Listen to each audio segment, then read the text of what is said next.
बिस्मिल्लाहिर्रहमानिर्रहीम। अस्सलाम वालेकुम viewers, welcome back to my channel. अपने यूट्यूब चैनल पर आप तमाम देखने वालों को वेलकम करती हूँ, खुश आमदीद कहती हूँ और उम्मीद है कि अल्लाह ताला की रहमत और फजल करम के साथ आप लोग बिल्कुल खैरियत से होंगे। और आज की वीडियो में मैं आपके साथ रेसिपी शेयर करूँगी फ्रेंच फ्राइज़ की, जो कि हम घर पर तैयार करेंगे। इसके लिए जो चीज़ें चाहिए होंगी सबसे पहले वो देख लेते हैं।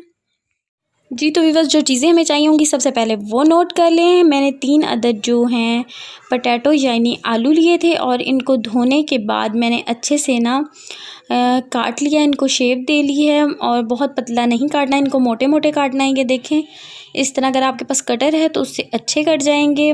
और हमें रेड मिर्चें चाहिए तकरीबन 1 छोटी चम्मच, थोड़ी सी ज़ीरा और थोड़ी सी अजवाइन और नमक थोड़ा सा चाहिए होगा। और 1 कप हमें इसमें जो है ये जो बाउल है ये हमें बेसन का चाहिए होगा।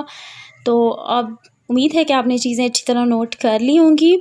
और हमारे घर के करीब से ऐसे मिलते हैं फ्रेंच फ्राइज़, जो कि इसको फिंगर चिप्स का नाम दिया जाता है। और यहाँ पर बच्चे बहुत शौक़ से खाते हैं और लेकर आते हैं।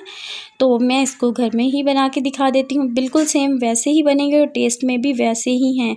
हमने सबसे पहले एक बाउल में जो बेसन था उसको निकाल लिया और उसमें थोड़ा सा पानी सबसे पहले आपने ऐड करना है। आपने पहले ही ज़्यादा पानी नहीं डालना, वरना इसकी जो है गुठलियाँ बन जाएंगी और पेस्ट अच्छा नहीं बनेगा। थोड़ा थोड़ा करके हमने पानी ऐड करना है और इसको अच्छे से हम जो है मिक्स कर लेंगे। बहुत अच्छे से मिक्स करना है कि इसमें बिल्कुल गुठली ना रहे और अच्छा सा थिक सा पेस्ट जो है वो इसका बन जाए। और ये देखें व्यूवर्स, हम इसको अच्छे से जो है मिक्स करें। अब इसमें जो चीज़ें थी ये सारी मैंने डाल दी हैं। फिर से सुन लें, थोड़ी सी रेड मिर्चें, अजवाइन थोड़ी सी और थोड़ा सा ज़ीरा और नमक हम इसमें ऐड करके इस बेसन में हमने इसको अच्छा सा जो इसका थिक सा था पेस्ट बना लिया है।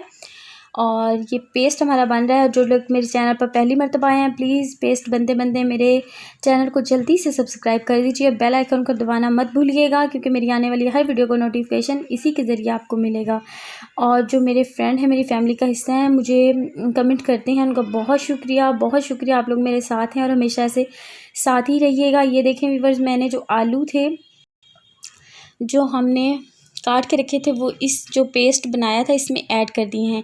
एक बात आप ध्यान में रखें, इसको बना के कभी भी छोड़िएगा नहीं, फ़ौरन से इसको फ्राई कर लीजिएगा। हाँ, ये पेस्ट बना के आप रख सकते हैं, लेकिन इसमें आलू जो हैं वो आप उसी वक्त शामिल कीजिएगा जब आपने इसको फ्राई करना हो, वरना जो आलू हैं वो पानी छोड़ देंगे और आपका पेस्ट जो है वो पतला हो जाएगा और फिर फिंगर चिप्स अच्छे नहीं बनेंगे, फ्रेंच फ्राइज़ नहीं अच्छे बनेंगे और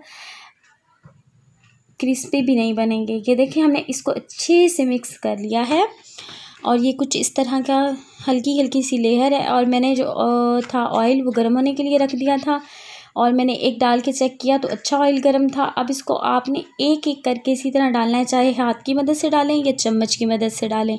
और बिल्कुल ऐसे ही एक एक करके डालना है। अगर आप इकट्ठे डालेंगे तो ये इकट्ठे हो जाएंगे और अच्छे नहीं लगेंगे।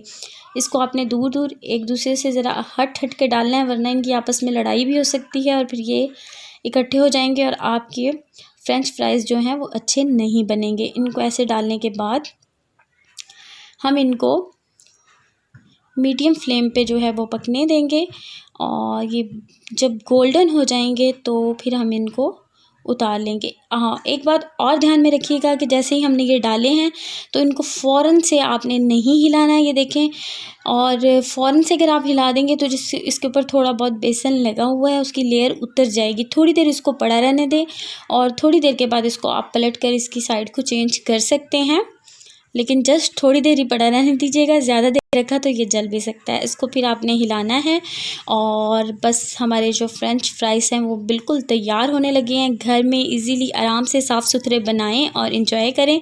बस अब ये थोड़े से और गोल्डन हो जाएं तो मैं इनको निकाल लूँगी। और ये देखें, गर्मा गर्म चाय के साथ हमारे जो हैं फ्रेंच फ्राइज़ वो तैयार हो चुके हैं।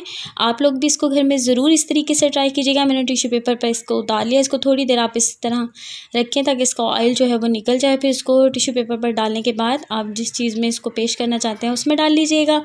बस जी व्यूवर्स, हमारे जो फ्रेंच फ्राइज़ थे वो रेडी हो चुके हैं। बस मैं इनको डिश आउट करने लगी हूँ और मज़े से इंजॉय करने लगी हूँ। आप लोग भी इसको ज़रूर घर में बनाइएगा और अगर वीडियो अच्छी लगे तो लाइक कर दीजिएगा, अगर और अच्छी लगे तो शेयर कर दीजिएगा और मुझे दुआ में याद रखिएगा। हमेशा खुश रहें, आबाद रहें और दूसरों में खुशियाँ बांटते रहें। और मैं एंजॉय करने लगी हूँ अपने फिंगर चिप्स।